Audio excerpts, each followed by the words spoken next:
Voilà, je lance l'enregistrement. Je vous laisse, Bonjour. je vous écoute avec attention. Merci. Ok. Merci. Bon, bah, bonjour à toutes et à tous. Bonjour à tout le monde pour ce rendez-vous un peu exceptionnel. Salut Seb. Mm. Euh, Salut, salut. Ça va, on m'entend bien? on t'entend très bien. Parfait. Merci à toi de co-animer ce 30 minutes avec un peu particulier. On a eu envie de faire un petit numéro spécial avant les fêtes en prenant une question qui est un peu légère, dont des fois on discute comme ça au détour d'un congrès. Et ça va pas plus de 30 secondes de conversation. Et puis finalement, c'est un sujet qui revient pas mal et qui peut soulever des questions intéressantes. Néanmoins, ce qu'on s'est dit avec Seb, c'est qu'on allait faire ça de manière très tranquille et que c'est surtout une occasion aussi de discuter avec toutes les personnes qui sont dans la salle au sujet ouais, des personnages de fiction et des troubles du neurodéveloppement. Seb, est-ce que tu veux dire un mot? Ben écoute, oui, merci déjà de l'invitation pour une personne qui n'est pas du tout cinéphile, hein. Je tiens à le rappeler quand même parce que ça, c'est- c'était assez intéressant comme concept. On va parler cinéma et TND, mais moi, je regarde très très peu de films et de séries, donc c'était un travail en soi. Donc merci beaucoup. Et oui, c'est vrai que c'était l'occasion avant Noël de pouvoir parler de ce sujet-là et surtout de vraiment comme on va le mentionner, de savoir à quel point les troubles du neurodéveloppement, au final, dans les séries et dans le cinéma de manière générale, peut apporter soit une vision positive, une vision tronquée éventuellement des TND aujourd'hui. Et de pouvoir échanger là-dessus au travers de quelques exemples. Je sais que tu en as préparé quelques-uns dans ce magnifique PowerPoint. Ah, c'est un PowerPoint de Noël. Ah, exactement. Quelque temps Tu vois. qu'on s'attend, quoi, tu vois. Voilà. Je suis ravi de savoir que tu n'es pas cinéphile. C'était bon à savoir, je le savais pas en fait.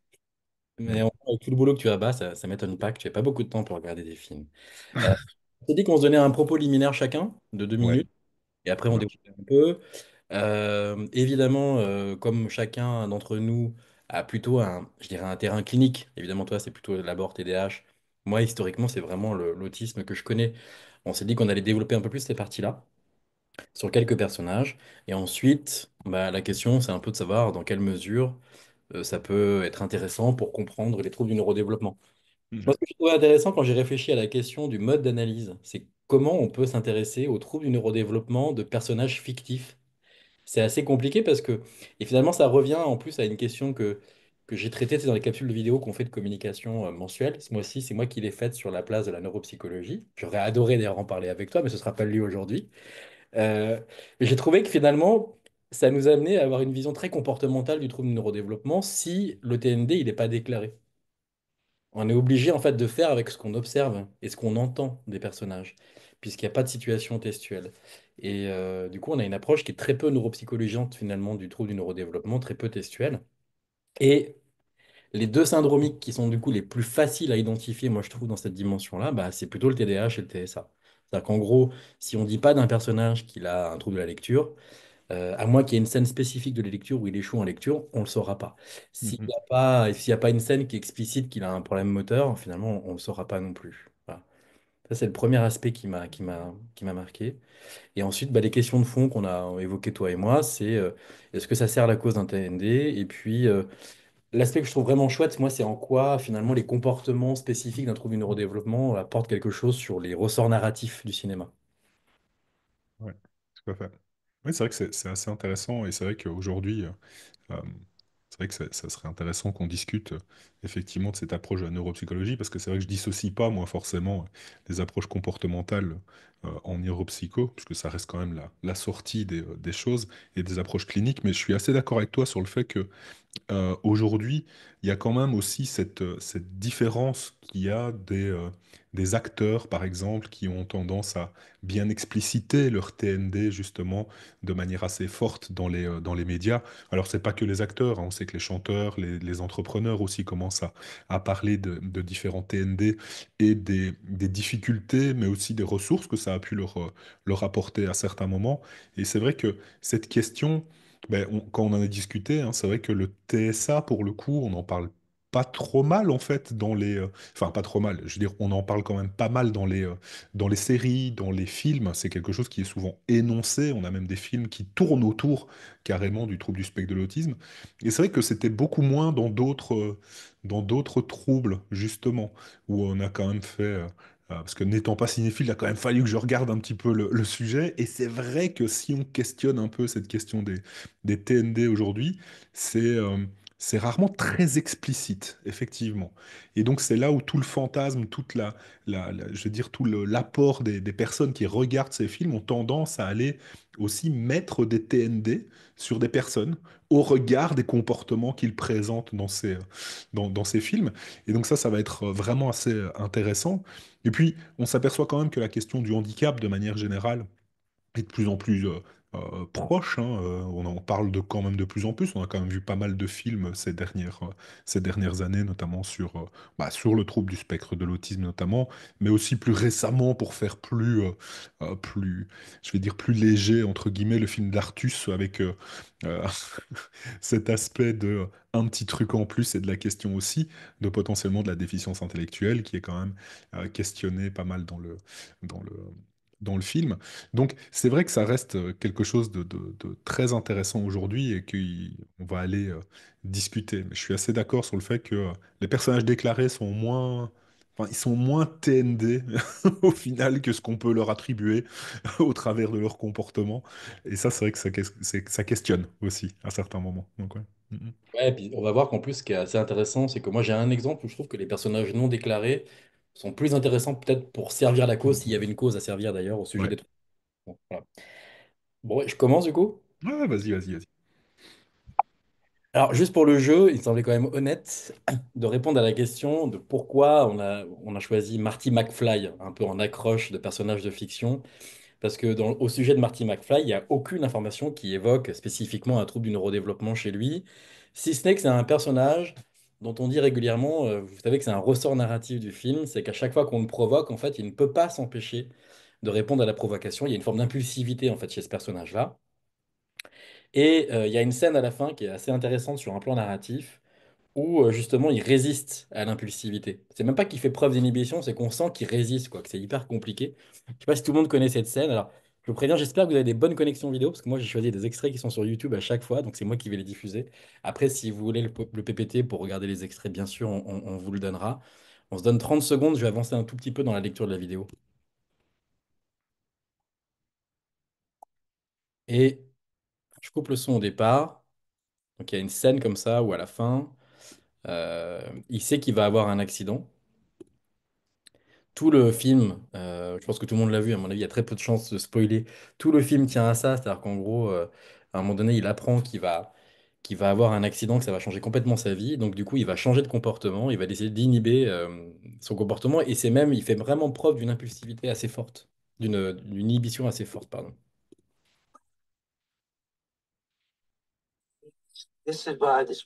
Alors tous les extraits sont anglophones, hein. Je suis désolé pour les collègues qui sont pas très bons en anglais, mais j'ai quasiment pas trouvé d'extrait en français.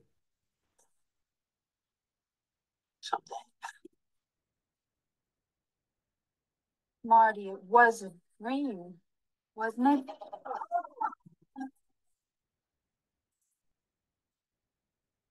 Big ball. Fly. Hey, Needle. Nice. That a wheel. Let's see what she can do. No thanks. What's the matter? Chicken? Bye. Marty, don't.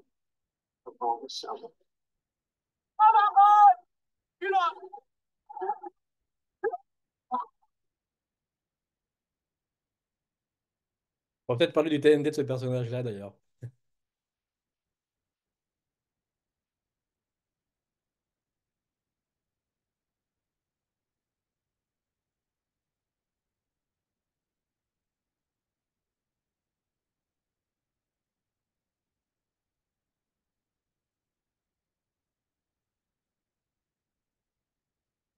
You gonna have to race that asshole?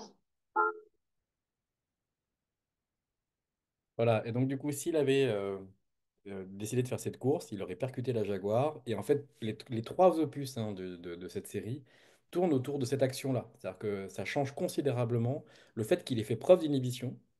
À ce moment-là, il est résisté à son impulsivité, change considérablement tout le décours de l'histoire, alors qu'au départ, c'est un personnage qui fait preuve d'impulsivité. Voilà pourquoi on a choisi ce personnage-là, alors qu'encore une fois, il n'y a aucune déclaration de TND chez lui. Alors, première chose qu'on peut évoquer au sujet de l'autisme, et je pense que c'est des choses que parmi nous, euh, on connaît quasiment toutes et tous. Il y a énormément, comme tu l'as dit, tu l'as très bien dit, Seb, au départ, aujourd'hui, de discussions sur l'autisme au cinéma. C'est un sujet qui est à la mode. Enfin, je pense qu'on peut vraiment prononcer le mot, et puis je ne suis pas le premier à le faire. Là, je vous ai cité une source, Autisme Asperger Québec, qui parle énormément des médias et d'autisme. C'est assez intéressant. Moi, je ne connaissais pas ces ressources-là sur leur site. Et je trouve que c'est assez bien fait. Il y a quelques billets d'analyse en plus qui sont intéressants. Et donc, il y a des acteurs qui sont connus pour être TSA et qui l'ont déclaré eux-mêmes. Des acteurs ou des réalisateurs. Et c'est vrai qu'on en parle assez souvent. Je ne sais pas ce que vous en pensez. Je serais curieux de savoir parmi les collègues dans la salle ce que pour vous ça apporte. Moi, j'ai pas l'impression que ça me permette de comprendre quoi que ce soit de leur carrière cinématographique ou voilà. Il y en a quelques-uns qui m'ont quand même vachement surpris, comme Dan Aykroyd. Je ne sais pas si tout le monde le connaît bien, qui a fait des Blues Brothers, qui a fait SOS Fantôme, qui est un acteur qu'on voit dans énormément de films, qui est un scénariste, c'est quelqu'un qui écrit énormément de cinéma. J'étais assez surpris d'apprendre que lui était ça quand on voit son jeu d'acteur, qui est quand même un jeu qui est extrêmement nuancé et varié sur des personnages qui sont très très très différents. C'est peut-être un petit peu plus évident quand on voit Keanu Reeves. Je sais pas ce que les collègues en pensent. Moi, je trouve que c'est quelqu'un qui, à la fois, incarne une vraie fascination et qui a un côté très. Il y a un côté, je sais pas, il a un jeu qui aimante un petit peu notre attention, Keanu Reeves, et en même temps, il est assez peu expressif, en revanche, dans ses films. Il est connu pour ça, d'ailleurs. C'est quelqu'un qui joue des personnages qui sont toujours très, très inhibés, justement, plutôt très renfermés dans leur style de personnalité, et dont les scénarios, on sent, sont beaucoup tournés autour de ces questions-là. J'ai pas trouvé beaucoup de films où il avait des rôles de personnages complètement désinhibés. Voilà, donc là, c'est pour les acteurs qui ont déclaré leur autisme dans leur vie réelle. Après, il y a des personnages célèbres qui sont TSA et déclarés comme tels. Le plus connu, c'est Raymond Babbitt, je pense. En tout cas, quand je dis le plus connu, remarquez, c'est peut-être plutôt une question de génération. En tout cas, moi, quand moi j'étais enfant, on parlait énormément de Rain Man. Et il y a cette scène qui est assez cultissime. Alors, je vais la montrer encore une fois en anglais parce que, pour le coup, elle apporte quelque chose qu'on voit très rarement au cinéma quand on parle d'autisme. C'est qu'elle montre, vous savez, il y a beaucoup de discussions, de théorisation sur un phénomène clinique qu'on observe très souvent chez les personnes avec TSA. C'est une capacité à analyser simultanément, dans une modalité perceptive, en particulier dans la vision, des informations. Et donc, il y a cette scène-là qui est assez spectaculaire où il est capable. Bah, elle est en français en plus, donc je ne dis rien, je vous laisse la regarder si vous ne la connaissiez pas. C'est pas comme si c'était une photographie des des cure-dents. Des cure-dents. Il a besoin de cure-dents. On peut les lui apporter? Oui. Je ne pense pas que nous puissions convenir d'un arrangement. Parce que c'est ça, rendez-vous au tribunal.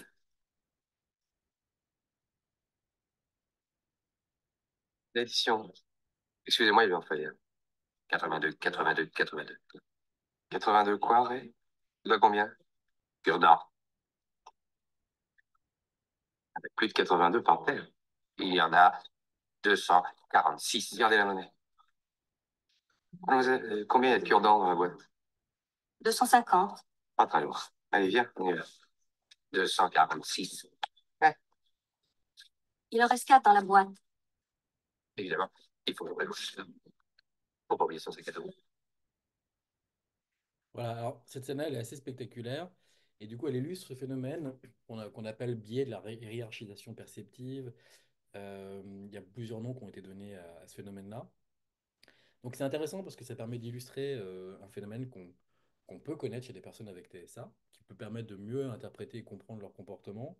Après, vu sous l'angle cinématographique, ce qui est peut-être un tout petit peu dommage, mais pas dommage au sens où la scène ne marche pas, mais dommage sur la construction de la représentation qu'on peut se faire de l'autisme, c'est que c'est toujours dans des situations exceptionnelles et très spectaculaires. Voilà.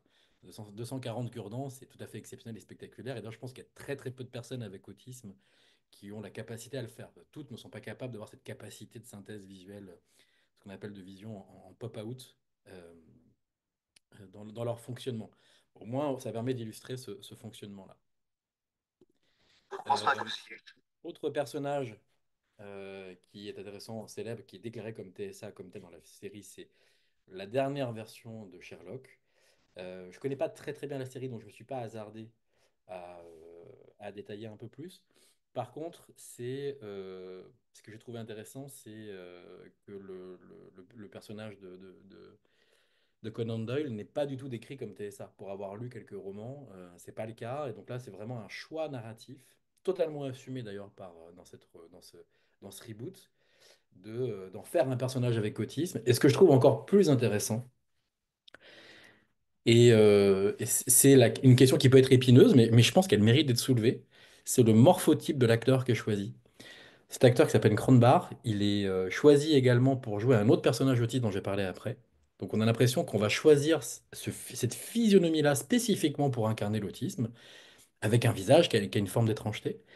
Ce qui là aussi, je trouve, relève du discours narratif, plus que bien sûr de la réalité clinique que nous tous on connaît. Il y a pas de morphotype, il n'y a pas de morphologie, il n'y a pas de comportement spécifique de l'autisme en dehors des critères diagnostiques qui existent. Donc ça, c'est vraiment des choix et qui donnent une représentation populaire qu'on peut avoir de l'autisme. Et même Sheldon Cooper, dont on parlera après, ressemble beaucoup aussi physiquement à cet acteur-là. C'est pour ça que c'est un truc qui me fascine aussi beaucoup, c'est que c'est souvent des acteurs qui sont assez maigres, rachitiques, c'est des choses qui reviennent énormément, ce qui, encore une fois, ne reflète pas du tout la réalité des personnes avec autisme dans leur ensemble. Loin s'en faut. Et cette photo que j'ai prise, là, je découvre avec vous à l'instant qu'il manque un S, pardon. Moi, j'ai un TDAH, donc du coup, j'ai raté une info à la lecture. Et donc voilà, le même acteur a été choisi pour jouer dans The Imitation Game le rôle d'Alan Turing, qui est donc un personnage qui a réellement existé, un grand mathématicien, qui est un des pères de l'informatique contemporaine, y compris de l'intelligence artificielle. Et c'est un personnage qui méritait qu'on en fasse un film parce qu'il a joué un rôle très important à la fois sur les guerres, à la fois dans l'histoire des sciences. Et ça, c'est très chouette. Et en plus, il a une histoire biographique qui est réellement riche et très touchante. Par contre, nous n'avons aucune preuve de son autisme. D'ailleurs, l'action du film, The Imitation Game, se déroule précisément à l'époque où on a les premières publications de Kanner, d'Asperger, de toute l'école de Toronto, quoi, sur les premières descriptions d'autisme. Donc en gros, on n'a vraiment aucune analyse qui nous permette de le souligner de manière nette. Et pourtant, c'est un choix narratif également d'en faire un autiste. Et dans le cas de ce film, c'est pas hyper intéressant. Finalement, ça sert assez peu l'histoire. Il y a deux, trois scènes, dont celle-ci, qui sont très isolées dans le film, où ça montre une forme de maladresse sociale. On va regarder un bout, on va pas le regarder en entier. Par exemple, là, en gros, il a beaucoup de mal à devenir copain avec l'équipe de scientifiques qu'on lui demande de diriger, parce je raconte pas l'histoire, mais il doit mener à terme un projet qui permettrait de décoder des codes secrets allemands pour la guerre. Donc c'est lui le chef d'équipe, sauf qu'il a d'énormes difficultés sur le plan du contact social. En tout cas, c'est comme ça que c'est décrit dans le film. Et donc on lui a dit qu'il fallait faire de telle manière. En gros, si tu veux te faire des copains, il faut faire un cadeau, il faut raconter une blague. Et donc il l'applique de manière mécanique. Je laisse regarder vite fait un peu la scène et puis on continuera l'analyse après. I heard about what happened. But it would be nice if I was to bring you also. Ah, thank you. I like apples. My best. There were two people in a wood, and they run into a bear. And the first person gets down on his knees to pray. The second person starts lacing up his boots. The first person asks the second person, "My dear friend, what are you doing? You can't outrun a bear." To which the second person responds, "I don't have to. I only have to outrun you."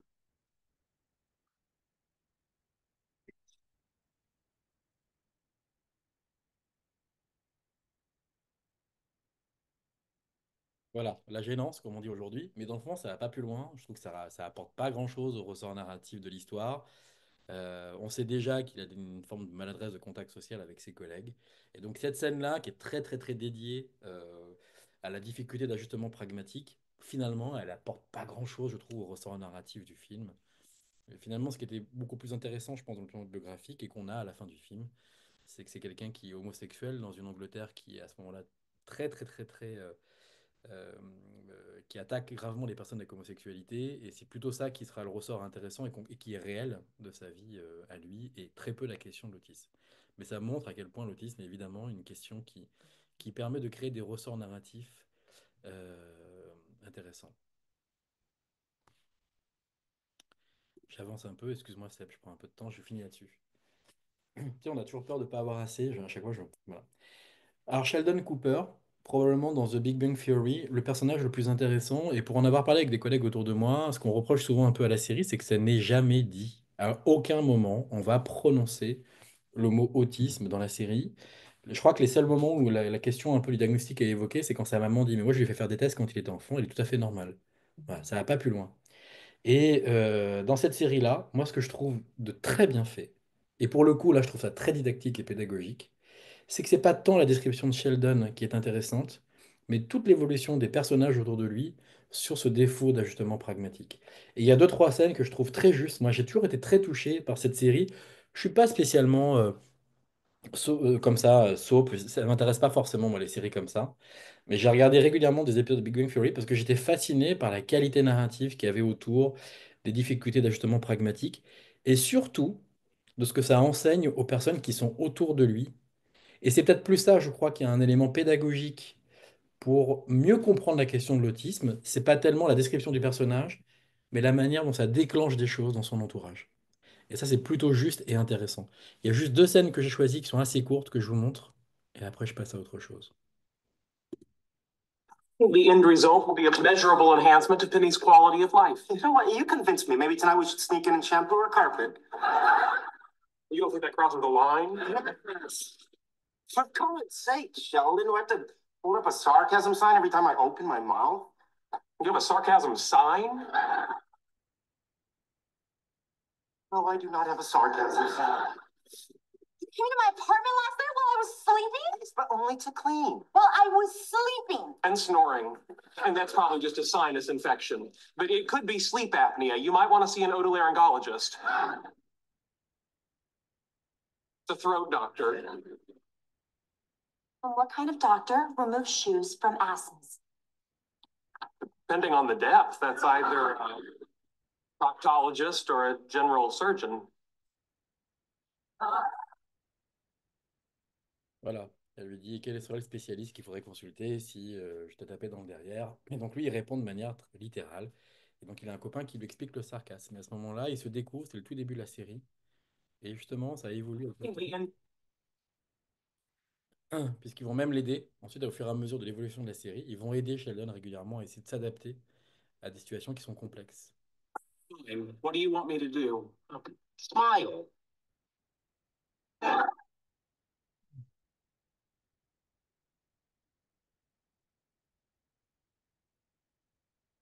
It's terrifying.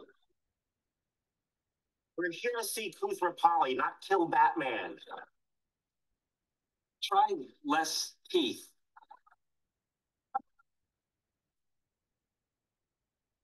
Voilà. Et il y a plein d'autres scènes comme ça qui sont vraiment chouettes. Et ce qui est intéressant, c'est de voir que à la fois les personnages autour de lui vont rester naturels. Ils peuvent dire que ils peuvent trouver ça effrayant ou drôle.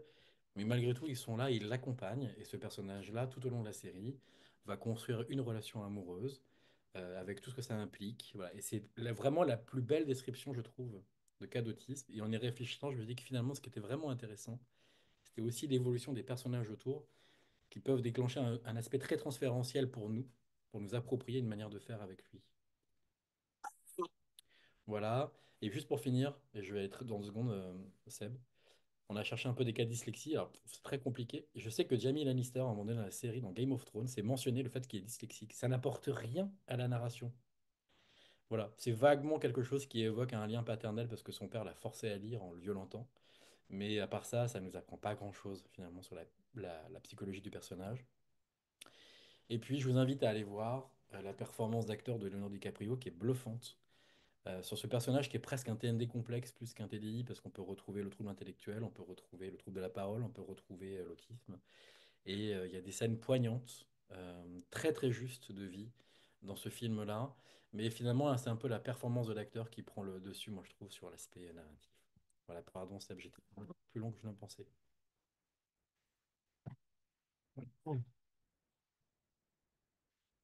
À toi Seb. Bien.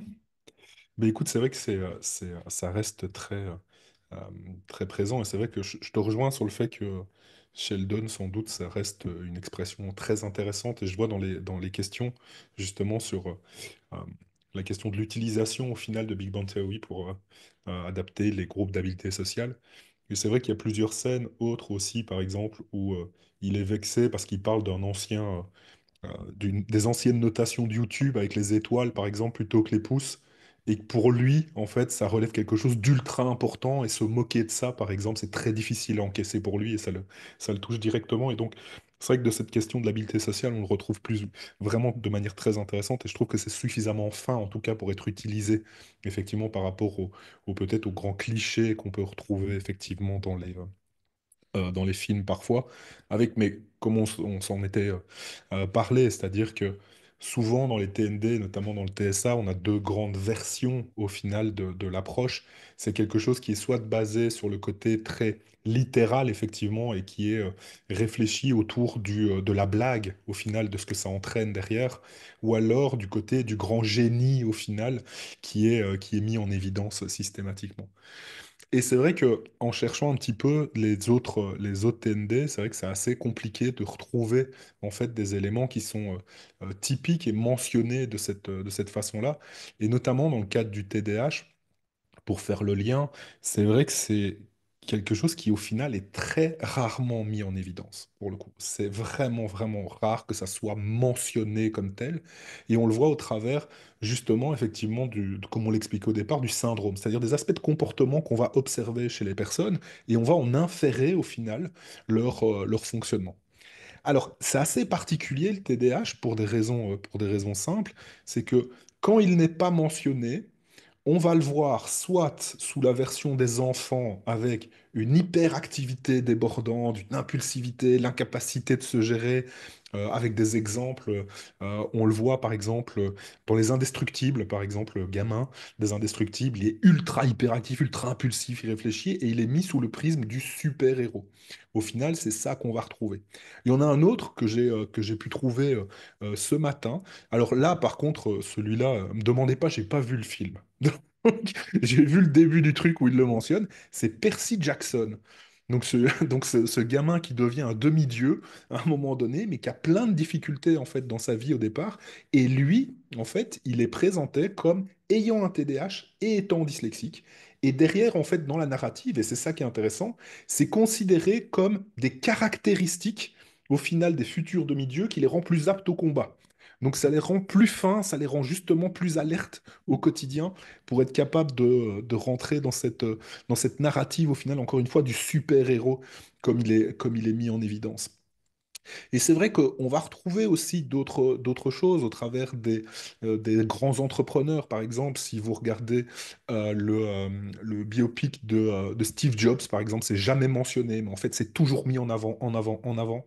Cet aspect-là, on va le retrouver aussi dans le Loup de Wall Street, au final, où tous les comportements vont mener potentiellement à ça, avec vraiment des comportements très impulsifs, un besoin de stimulation continue, qui fait d'ailleurs pencher dans le domaine aussi à des caractéristiques qu'on retrouve dans le TDAH, qui sont souvent des personnages qui tombent très rapidement dans des addictions, l'alcool, la drogue par exemple, où on va retrouver ce besoin de stimulation, ce besoin un petit peu d'automédication, comme on va le retrouver. Et c'est vrai que ça donne des échos au final potentiellement au TDAH, mais sans jamais être, encore une fois, mis en évidence de manière très claire et nette avec un diagnostic qui est posé. Et ça pose des questions pour des raisons simples. C'est que dans ce grand questionnement, on va avoir plutôt les conséquences du TDAH qui vont nous faire penser aux troubles. L'agressivité, le passage à l'acte, les défauts d'inhibition, les passages justement à l'automédication, ainsi de suite, qui nous font penser à ces caractéristiques de TDAH et qui, en même temps, sont plus cinématographiques. C'est-à-dire que moi, j'ai toujours tendance à dire que une des émissions à la télévision où vous retrouvez le plus de TDAH, c'est Super Nanny. D'accord? Mais dans Super Nanny, les gamins, au final, c'est tous des hyperactifs impulsifs avec des problèmes de comportement associés. D'accord? C'est ceux-là qu'on va retrouver. Parce que c'est vrai que c'est moins, entre guillemets, photogénique un enfant qui est inattentif prédominant. Vous voyez, un gamin où il oublie ses affaires, il se balade, on lui demande un truc, bah, il a oublié ce qu'on lui demande. Tout ça, en fait, à l'écran, passerait beaucoup moins bien. Pourquoi je le mentionne? Parce qu'on va avoir une forme de stéréotypie en fait du TDAH dans les séries, dans les aspects justement cinématographiques, dans les émissions de télévision, qui ne représentent pas au final la caractéristique prédominante du TDAH, qui reste quand même potentiellement l'inattention quand même de manière un peu plus prédominante dans les prévalences. Et c'est vrai que c'est intéressant de voir qu'au final, le spectre est mis sous la vision de l'inhibition comportementale, et notamment de la désinhibition comportementale, bien plus qu'une approche effectivement neuropsy sur la dysrégulation attentionnelle, ou même parfois la dysrégulation émotionnelle, au final, qu'on va catégoriser dans autre chose. Si on voit des patients avec des fluctuations attentionnelles, on ne va pas penser tout de suite TDAH, on va penser à d'autres éléments. Donc, on voit aussi que la vision qui est transmise dans les séries, qui est transmise dans les émissions de manière générale, elle est quand même très stéréotypée du TDAH au travers de l'hyperactivité et de l'impulsivité. Et on va moins retrouver peut-être les caractéristiques motivationnelles, les caractéristiques émotionnelles, la caractérisation qui est comme ça. On va retrouver ces difficultés petit à petit qui se mettent en évidence sans jamais pour autant les mentionner. Il y a vraiment quelque chose qui est important là-dessus. Parce que vous voyez, si je vous reprends les deux spectres qu'on a aujourd'hui au travers du TDAH, le premier est orienté au final très impact négatif, c'est-à-dire encore une fois l'automédication, les difficultés et ainsi de suite, l'agressivité, le passage à l'acte qui n'est pas maîtrisé, ou de l'autre côté, le super pouvoir. Vous voyez, on a deux oppositions, encore une fois, qui effectivement sont plus intéressantes, encore une fois, à l'image à mettre en évidence, à la narrative, comme tu l'expliquais Antoine, à la narrative, c'est vrai qu'il y a quelque chose qui est derrière, qui nécessite effectivement de faire passer l'émotion, c'est-à-dire vraiment ce gros côté émotionnel de l'image qui doit passer. Et c'est vrai que l'inattention, c'est pas le côté le plus funky qu'on va retrouver en règle générale. Mais il faut bien comprendre que ça va participer à une forme justement, encore une fois, de stéréotype, de potentielle stigmatisation que les gens qui ne comprennent pas le trouble vont amener dans le quotidien, et en plus à des généralisations parfois de personnes qui vont nous dire, ah ben vous voyez, lui il a un TDAH, lui il a un TDAH, lui il a un TDAH, alors qu'on n'en parle pratiquement jamais en fait dans les séries, et que au travers de ces comportements, ben, comme on le sait hein, en clinique, il y a tellement d'explications potentielles différentes à ces comportements qu'il est peut-être un peu dangereux, à un moment donné, de surgénéraliser ces observations et de se dire, ah ben oui, c'est un TDAH, c'est une évidence. Vous voyez, il y a toujours, moi, ce petit truc, par exemple, où quand je vois sur les réseaux sociaux, ah mais vous savez, Léonard de Vinci, il avait un TDAH. Qui a dit ça? Qui a estimé qu'il avait un TDAH? Vous avez, tant que c'est pas mentionné officiellement, il faut faire attention à pas faire justement du diagnostic sauvage des personnes, parce que ça peut entraîner effectivement des difficultés, surtout que ce sont des personnes qui potentiellement on ne connaît pas. Les informations sont très laminaires, on n'a pas ce genre de choses, et donc cette reprise historique parfois, il faudrait quand même vraiment y faire attention par rapport à ces aspects. Et donc c'est vrai que cette grande question là-dessus des défis que ça apporte et de faire très attention à la généralisation, c'est parce qu'on commence à voir les dérives de ce genre de choses. Vous voyez? Moi, alors après, ça n'implique que moi ce que je vais dire, mais vous voyez, moi, cette question du TND comme un super pouvoir, fondamentalement, en tant que professionnel de santé, ça me dérange. Vous voyez? Et je comprends que ça soit passé dans le côté image et que on l'amène comme quelque chose, ben, vous voyez, ça peut faire attention à ne pas résumer les gens à leurs troubles. Et donc, que leurs troubles ne soient pas la source de leur qualité. Ces personnes, potentiellement, ont des qualités sans trouble, en fait. Le trouble en lui-même, c'est pas pour rien qu'on appelle ça justement un trouble, c'est que ça entraîne des limitations, ça entraîne des difficultés. Et la problématique de voir ça sous l'angle super pouvoir aura peut-être tendance aussi à faire perdre, je vais dire, euh, en puissance vraiment l'impact fonctionnel que peut avoir ce type de trouble. Et il faudrait vraiment y faire attention. C'est pour ça que je dis toujours, je trouve ça super intéressant que les gens annoncent effectivement leur trouble, qu'ils assument avoir un trouble à un moment donné, mais parce que au moins ça renvoie l'image de ce n'est pas déterministe. Ce n'est pas parce que vous avez un trouble que vous allez rater votre vie. Bien sûr, il y a plein de réussites avec des personnes qui ont des troubles, mais n'associons pas forcément uniquement leur réussite à leur trouble. parce que potentiellement ils ont eu des accompagnements, parce qu'ils avaient aussi d'autres qualités qui étaient exceptionnelles, comme tous les patients qu'on rencontre. Ils ont tous des qualités exceptionnelles qui leur permettraient d'avancer, mais si on les enferme dans l'image de leurs troubles, au final, je suis pas sûr qu'ils vont vraiment profiter de ça et de les mettre en avant. Et donc, dans le côté effectivement des TND dans le cinéma, attention à cet aspect-là parce que effectivement, l'image est très très forte et je pense que, parce que je peux pas faire autrement que d'en parler parce que je suis un très très grand fan du sujet, mais de la série en tout cas, mais c'est vrai que la seule vraie vision que j'ai vue avec un TDAH avoué, hein, d'accord, c'est dans Doctor House. Vous avez un épisode qui va montrer tout le splendide de la compréhension du TDAH aux États-Unis, c'est une petite fille qui a un TDAH, et en fait, elle a été diagnostiquée sauvagement TDAH pour que la mère récupère sa médication pour être capable de gérer sa vie au quotidien. Vous voyez, comme un vrai côté stimulant, et l'image qui est renvoyée, encore une fois, c'est, ah ben voilà, vous voyez, on a mis un TDAH, un diagnostic de TDAH pour avoir accès à la médication, et c'est sa mère qui l'a fait pour que elle puisse gérer sa vie au quotidien, parce que potentiellement c'est difficile pour elle. Et je trouve ça très, très dommage, au final, de voir ces images qui aujourd'hui sont envoyées, et quand on voit un petit peu dans les différents je veux dire, reportages, et ainsi de suite, bah, cette image est quand même très stéréotypée. Et je trouve que d'un point de vue, je veux dire, continu avec les passions qu'on a, bah, ce regard, il est encore une fois beaucoup plus fin que ce qu'on peut voir effectivement à des gros clichés au final, comme on peut le voir effectivement dans le TSA, mais dans le TSA, effectivement, quand on arrive à Big Bang Theory, on commence à aller chercher cette finesse petit à petit. Ça serait ultra intéressant en fait d'avoir ce même genre de choses pour d'autres TND, parce que c'est quelque chose qu'on retrouve très très peu. Et il y en a un sur lequel je voulais finir, qui était justement pas le TDAH, mais dont on n'a pas parlé, c'est les troubles développementaux du langage, et notamment la question du bégaiement avec le discours d'un roi qui a été tourné, où on voit en fait le travail justement qui a été fait avec un orthophoniste pour essayer justement de mener un discours dans le cadre justement du passage quand même de l'entrée en guerre de l'Angleterre contre l'Allemagne en 39. C'est intéressant de voir quand même qu'il y a une mise en avant au final d'un vrai trouble du langage pour le coup et qui a amené aussi un gros travail pour quelque chose qui était exceptionnel à la fin, qui était justement de faire ça. Donc voilà un petit peu ce que moi je voulais vous en dire pour rester un petit peu dans le timing et pouvoir échanger évidemment avec vous. Merci Seb.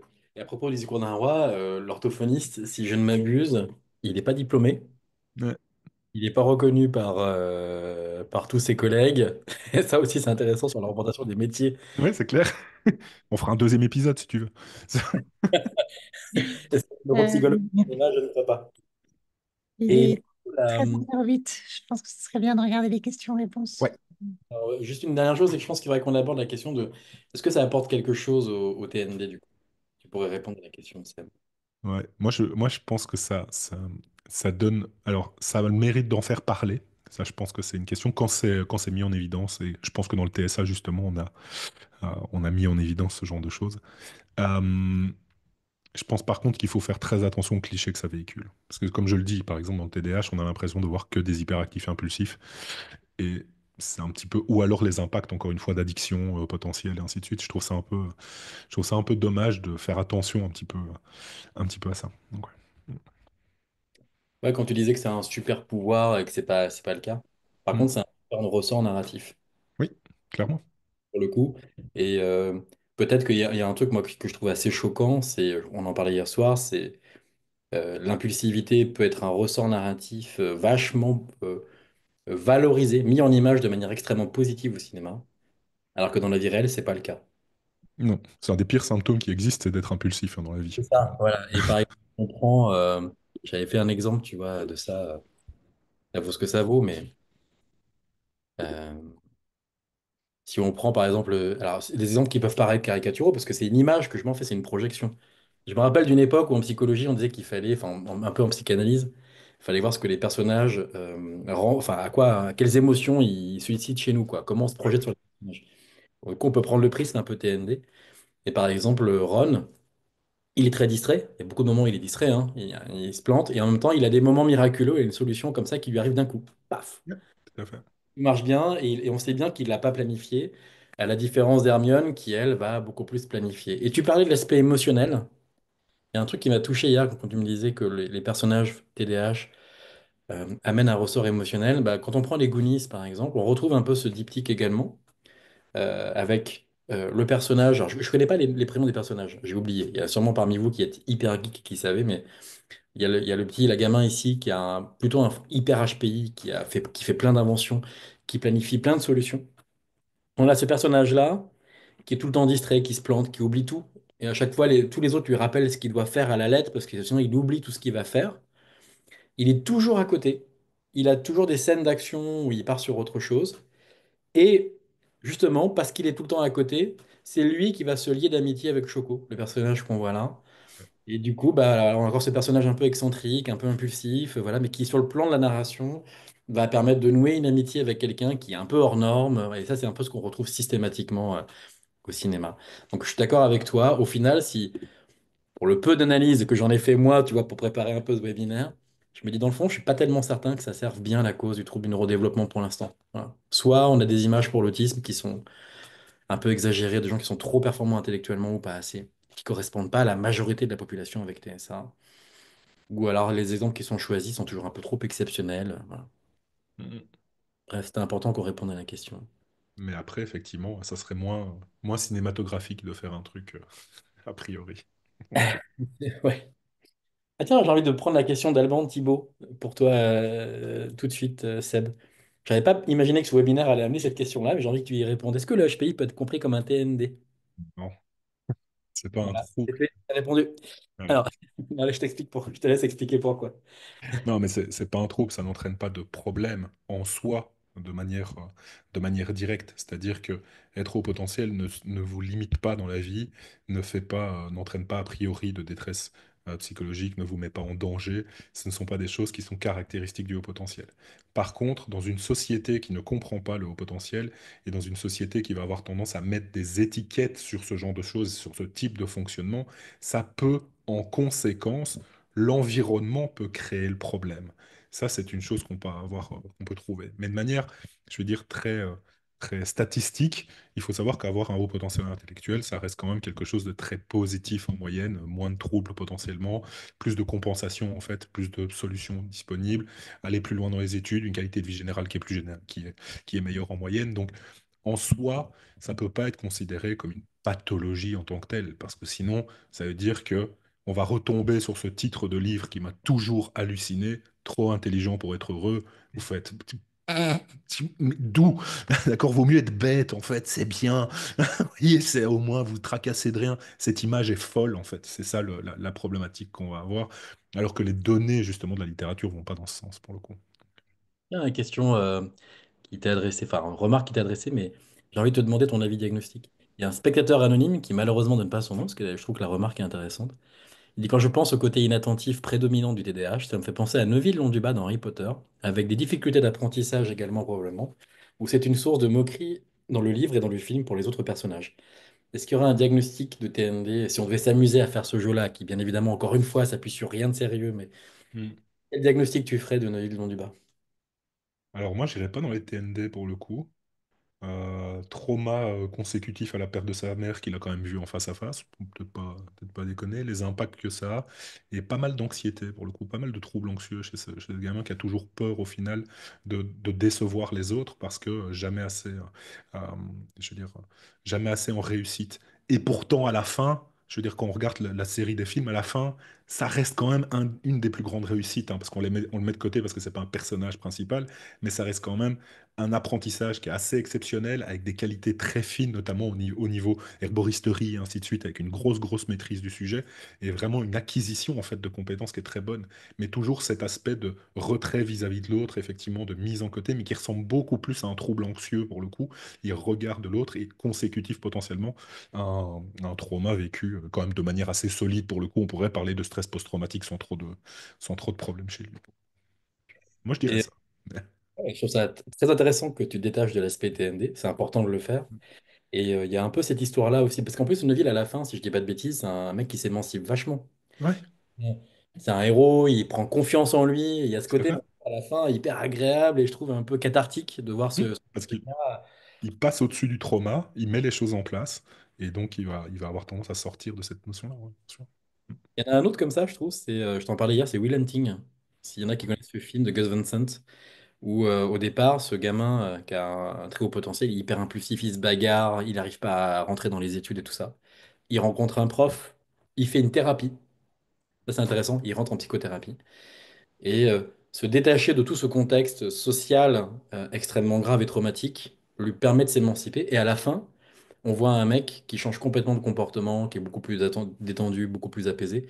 Et là, pareil, on n'est pas du tout dans le spectre TND, on est vraiment dans quelque chose qui relève beaucoup plus je sais pas moi, ce qu'on pourrait appeler un fonctionnement plus psychodynamique et psychopathologique, quoi. Mm, mm. Ah Ah, ben, une chouette question là pour toi, à mon avis. Le vas-y. travail en PCO et les enseignants, ils font du diagnostic sauvage. C'est vrai qu'on peut avoir des enseignants qui vont tendance à dire aux parents, par exemple, ah, il a un TDAH, il a un TSA, il a machin, il a une dyslexie, ce genre de choses.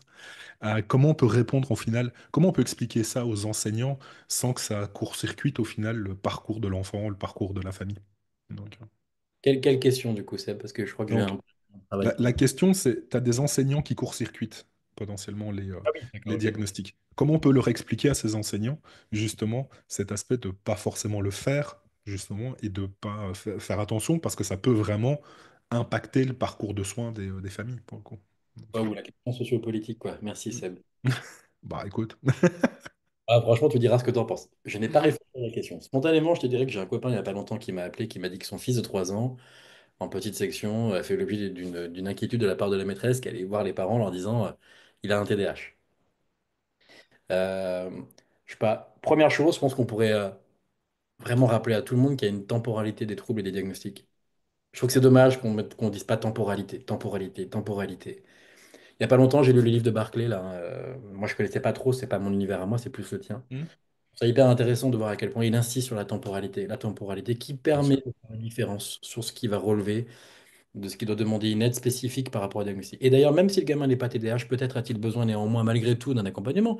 Tout à Mais fait. au TDAH qui voilà, va venir poser un souci. Donc peut-être qu'il y a temporalité, le fait que toute impulsivité ne renvoie pas à un TDAH. Ça, c'est des messages qu'on pourrait peut-être, je sais pas moi, transmettre de manière beaucoup plus nette à tout le monde. Si on a une préoccupation, on renvoie vers un professionnel. C'est la seule chose, je pense, qu'on devrait dire. Pour moi, la réponse, elle est simple. Les enseignants, ils ont un rôle à jouer, mais pas, en tout cas, on ne devrait pas étiqueter quand on n'y connaît rien, quoi. Voilà. Ouais. Moi, ce que je dis maintenant aux enseignants, c'est de dire, mais pourquoi vous n'exprimez pas ce que vous voyez? C'est-à-dire, ce gamin, il bouge beaucoup. Ce gamin, il est distrait. Ce gamin, c'est vrai qu'il a tendance à répondre un peu vite et pas écouter tout ce que je lui raconte. Plutôt que d'aller taper en fait des diagnostics, ou potentiellement vous-même, vous ne connaissez pas très bien cet aspect-là, des diagnostics qui sont déjà eux-mêmes pas ultra, à mon sens, hein, pas ultra bien compris et connu. On est vraiment dans une période où on apprend un maximum de choses, et effectivement sur des instants qui sont aussi très particuliers, parce que c'est des instants d'apprentissage, notamment chez les très jeunes enfants, qui sont importants. Et effectivement, la question de la temporalité, elle est plus qu'extrêmement importante. Ça reste quand même un des critères diagnostiques fondamentaux, et j'ai toujours l'impression qu'on s'y perd là-dedans. C'est qu'on ne fait pas attention suffisamment à cette temporalité, le temps qui passe, les impacts aussi, hein, concrets, je veux dire les retentissements concrets, qu'est-ce que ça pose comme problème. Et on est très très focalisé sur les comportements exprimés. Et on a tendance à faire le raccourci entre comportement exprimé et trouble, alors qu'il y a plein d'autres caractéristiques qui sont tout aussi importantes, et notamment la temporalité, les retentissements, le fait que la majorité, tu le dis, l'impulsivité, ça fait pas un TDAH, ben oui, c'est un symptôme qui est très transdiagnostique pour le coup, mais en fait l'inattention aussi, si on regarde, être distrait, je pense que dans le DSM, si vous prenez le DSM, quasiment tous les troubles, vous avez l'inattention quelque part. Donc, je pense qu'il faut vraiment faire attention à ça et que c'est une vraie démarche professionnelle de faire l'entièreté de ce travail et que ça évitera peut-être aussi à des critiques des TND aujourd'hui de dire ah, de toute façon, le diagnostic des TND, c'est juste cocher des cases sur un questionnaire. En fait, non, ça pourrait faire partie, mais ça fait qu'une des étapes en fait qui nous amène à réfléchir sur le sujet. Vous voyez, il y a plein d'autres critères sur le côté. Et c'est vrai que on va aller chercher cet aspect-là. Donc, ouais, c'est à rappeler à un moment donné. Il y a une super remarque de Thibaut Sansornier que nous connaissons et qui est neuropsy à Brive. Yes. Thibaut, qui dit est-ce que Kevin McAllister, dans la série de films Maman, j'ai raté l'avion et toute sa famille, serait pas un peu TDAH, vu que les parents ils l'ont oublié 2 fois de suite? Ils l'aiment peut-être pas vraiment, en fait, hein. C'est peut-être juste ça. Parce qu'ils oublient pas les autres enfants. En plus, c'est toujours le même qu'ils oublient. Moi, je dis Ce serait acte pas. manqué ou pas, Ouais, tu vois. tu vois. Ça fait moins TND que systémie familiale, je trouve. Oui, c'est ça, c'est un peu ça. Donc, Alors, pas forcément une question, mais les Little Pony. Waouh, ça, j'espère que tu connais Little Pony, moi je connais pas. bah, ça remonte maintenant, mais avec ma fille, je vois. Donc c'est bon. Peut-être peut répondre, répondre à la remarque. Ce sont de beaux épisodes sur la coopération entre différents profils de TND. Voilà, je vois pas pourquoi. Et troubles anxieux, avec la minimisation du côté super pouvoir, mais bien le vivre ensemble avec les bons et mauvais côtés d'une difficulté.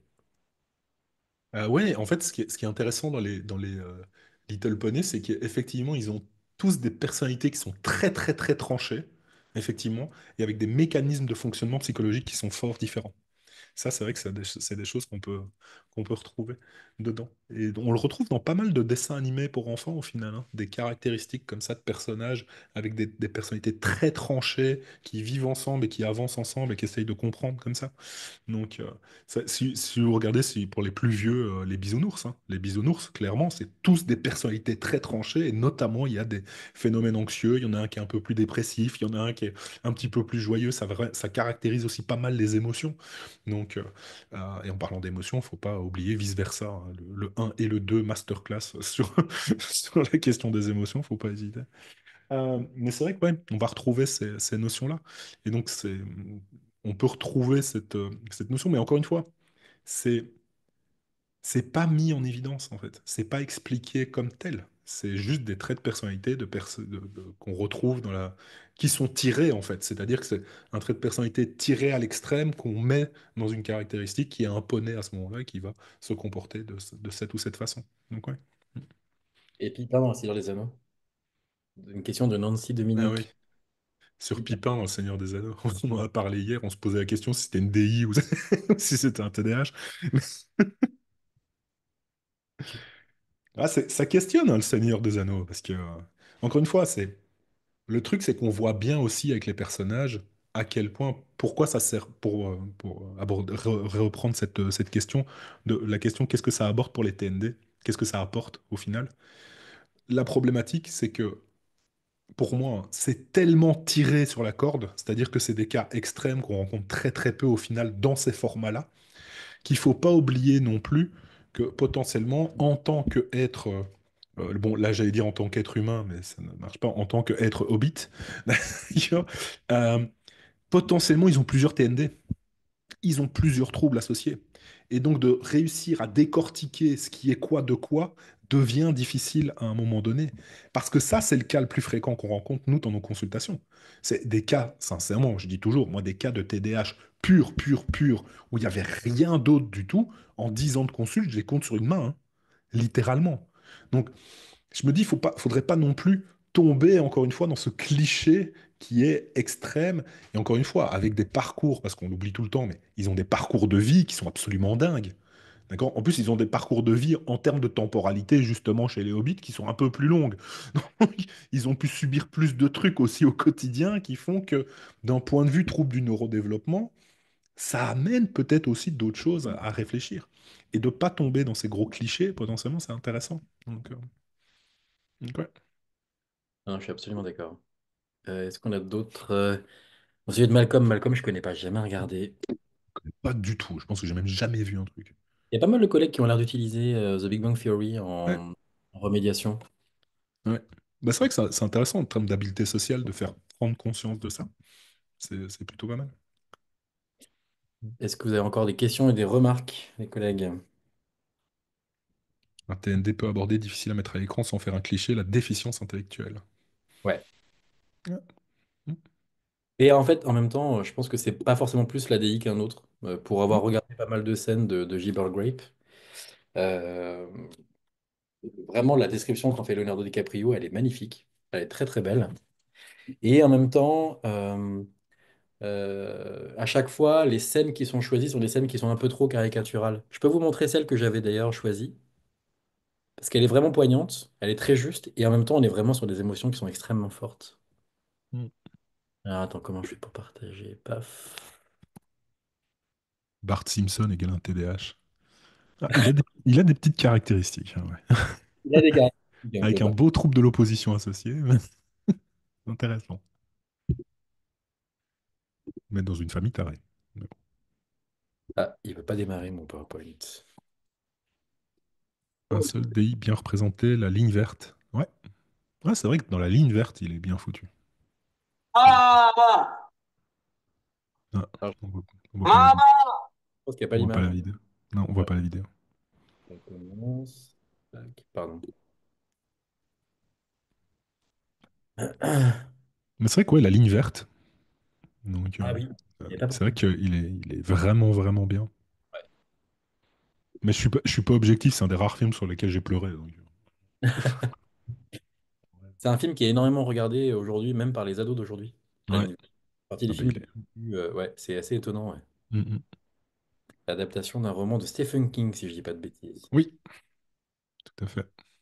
Paf, hop, je recommence. Et j'essaye. Non, ça veut toujours pas. Bah, je suis désolé, parce que comme d'habitude, c'est quand tu veux que ça marche pas. Bah non, voilà. Comme tu le sais, d'habitude, ça marche très très bien. Mais je vous invite à aller voir l'extrait de Gibbered Grape. En fait, il y a une scène qui est très poignante. Sa maman décède. Et à la fin, il y a toute la famille qui est autour de la maman.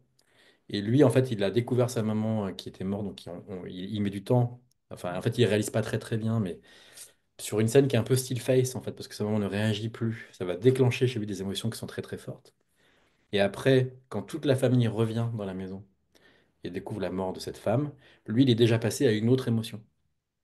Voilà, ce qui est effectivement très caractéristique du fonctionnement avec trouble intellectuel, cette espèce de labilité Mm, émotionnelle. mm.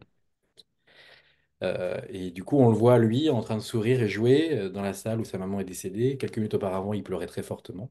Et toutes les personnes qui sont tristes au milieu.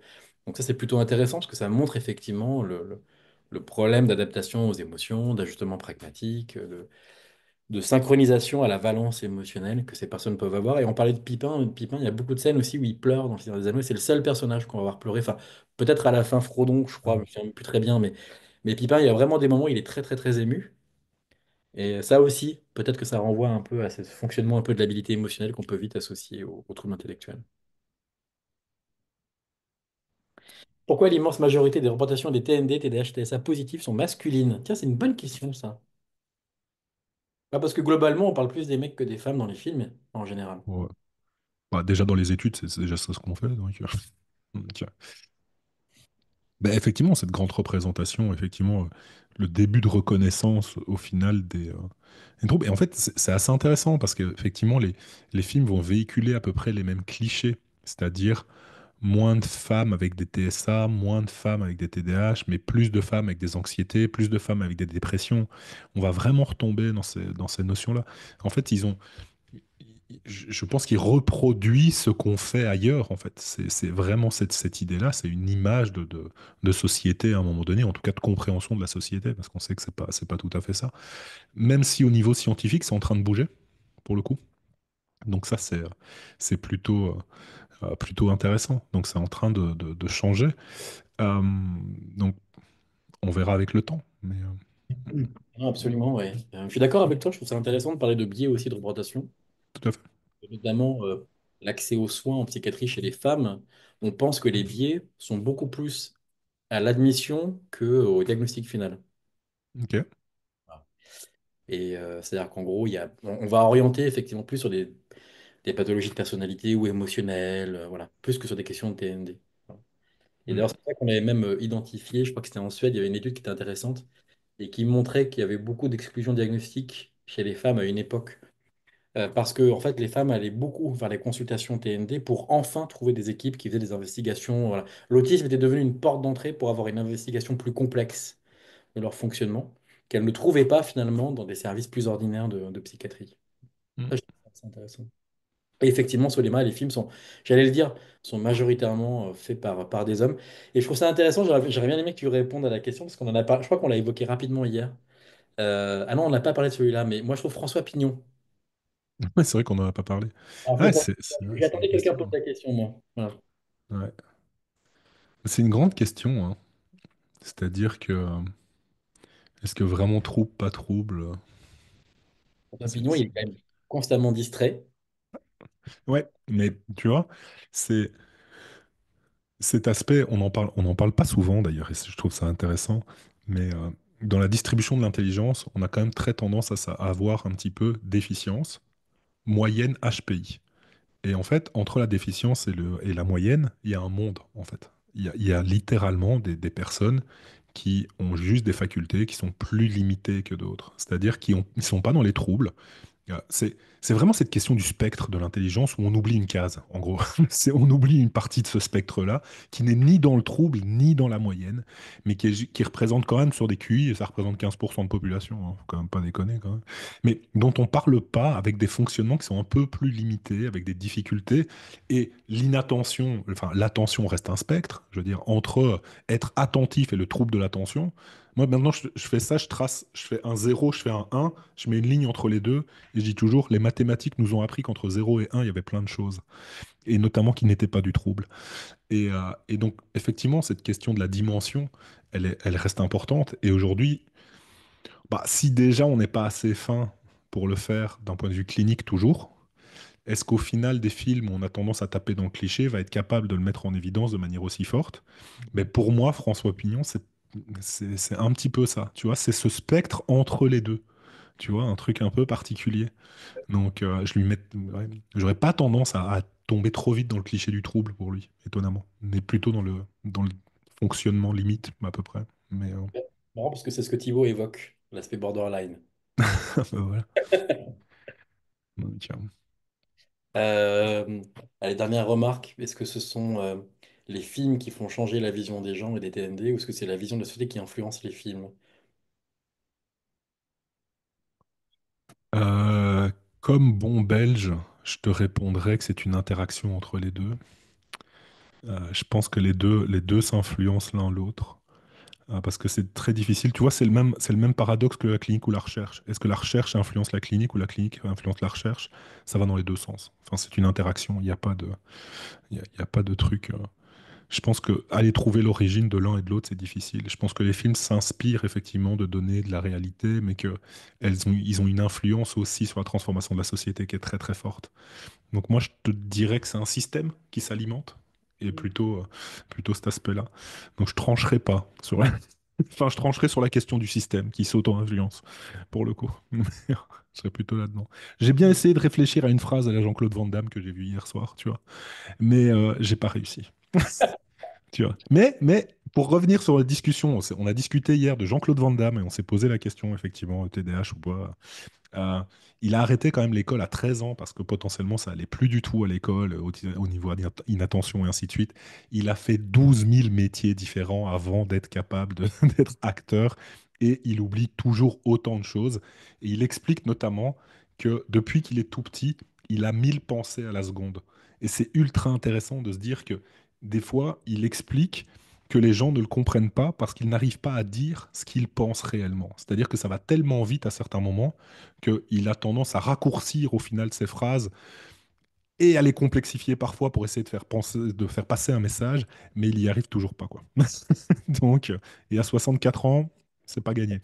Donc, 5 mariages, 5 divorces, magnifique, de la coke, des trucs, tout ce qu'il faut. Il n'y a pas de diagnostic pour moi, c'est un génie absolu. Ah là, c'est ça, c'est un génie incompris. Euh, pour répondre à la question de la société et tout ça, ça, je pense que ça mériterait, et peut-être d'ailleurs ça existe, hein, j'ai pas regardé en détail, mais finalement, les personnages impulsifs, les trajectoires de vie avec l'inattention, on retrouve ça dans la littérature et les personnages de fiction depuis toujours. Voilà. Il y a toujours ça. Il y a toujours des personnages qui sont décrits comme impulsifs, il y a toujours des personnages qui sont beaucoup plus planificateurs. Voilà, le roman, enfin, le roman, je dirais, embryonnaire de toute narration, surtout dans notre société à nous, occidentale, c'est quand même l'Odyssée. Ulysse, c'est un personnage qui planifie. Achille, c'est un personnage qui est extrêmement impulsif. Voilà. Et du coup, c'est quelqu'un qui va mourir, qui a un talon d'Achille. Voilà. Et du coup, on retrouve, je trouve, toujours ça. Et moi, j'ai l'impression que c'est pas tellement que on va créer des personnages avec TND. Dans le fond, je pense que ça a toujours existé, mais c'est surtout notre théorisation narrative qui change au cours du temps. Je te Avant, on rejoins. était peut-être sur des choses qui étaient extrêmement traumatiques. Maintenant, on met l'accent sur une autre vision un peu de l'origine des troubles. Mais dans le fond, ces segmentations par personnage, cette distribution des rôles et de l'importance des ressorts narratifs, elle a, je pense, à peu près toujours existé. Ouais, je te rejoins. On peut le voir sous l'angle social, ça c'est très 18e siècle. On peut le voir sous l'angle TND, ce sera sûrement l'angle du 21e siècle. Voilà. Mm, mm. Bref, on va s'arrêter là. Merci à toutes et à tous pour votre attention. Merci beaucoup, Seb, d'avoir accepté de faire ce petit jeu de Noël. Mais avec grand plaisir. Et puis, bah, C'est je sais quand pas, tu moi, veux. joyeux Noël et à l'année prochaine. Bah oui, joyeux Noël à tous et à toutes.